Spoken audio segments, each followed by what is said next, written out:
The Goddess and the Ghost. The temple of the Goddess of Wealth was outside the village. It was the richest one amongst the temples of the area.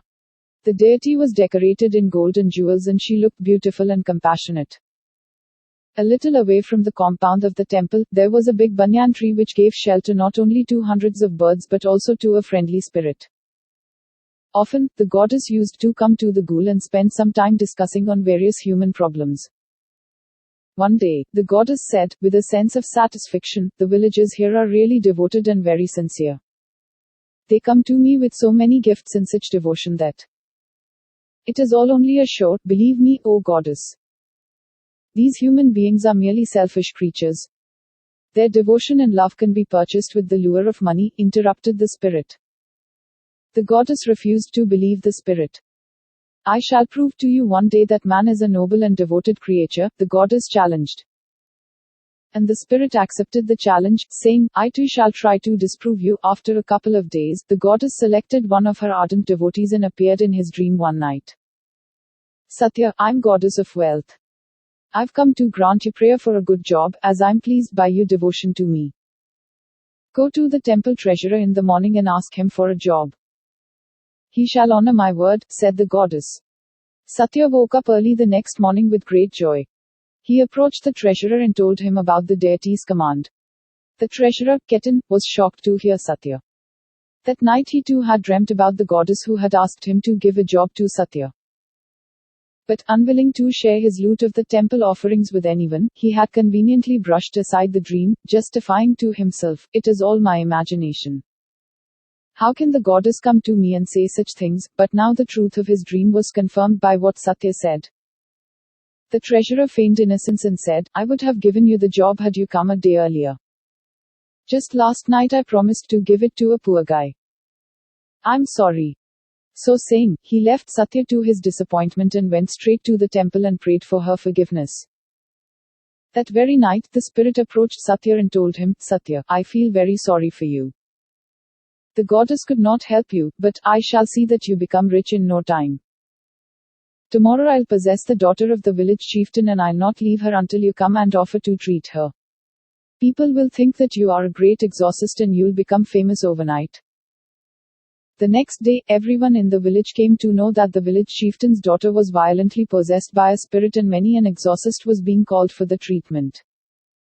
Satya decided to wait for 2 days before offering his services, because he wanted to be sure if what the spirit had said was true.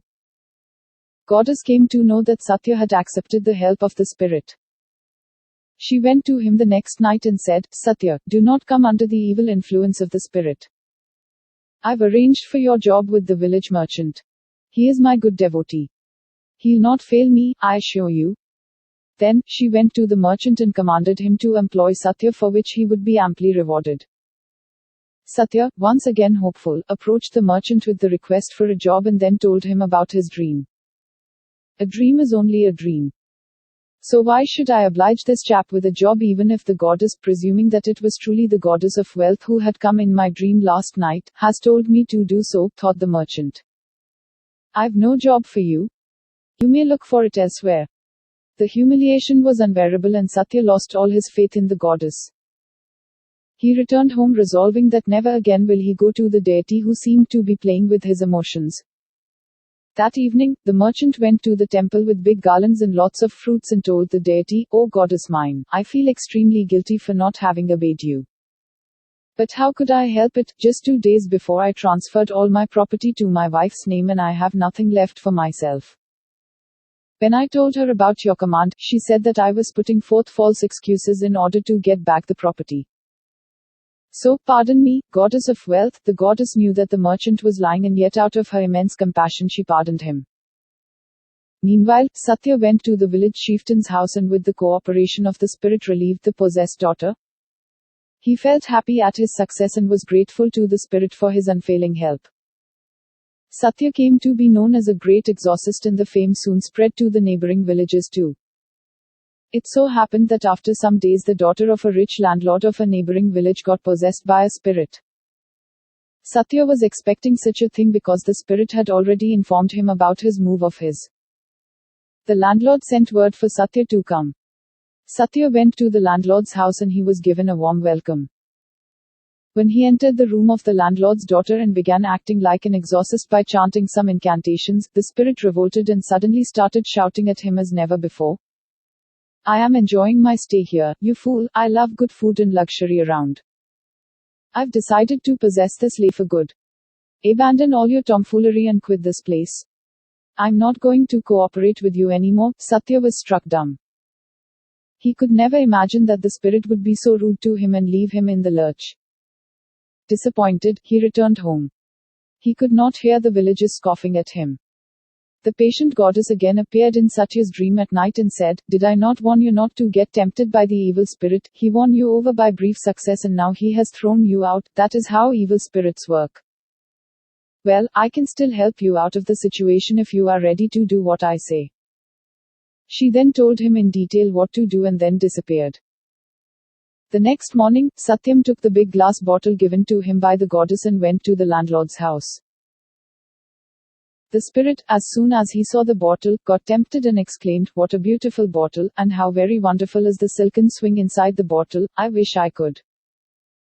As the bottle was a magic one, the spirit could see in it an illusion of a silken swing. I have come to present this to the landlord for his kind hospitality, said Satya.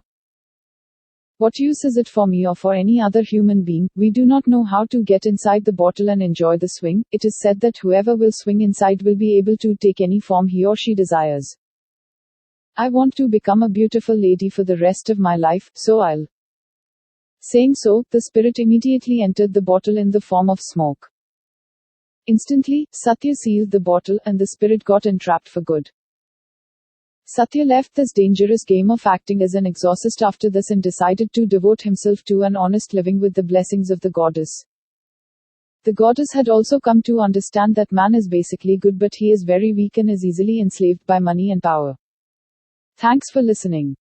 Please do like, share, and subscribe to our channel. See you with another story.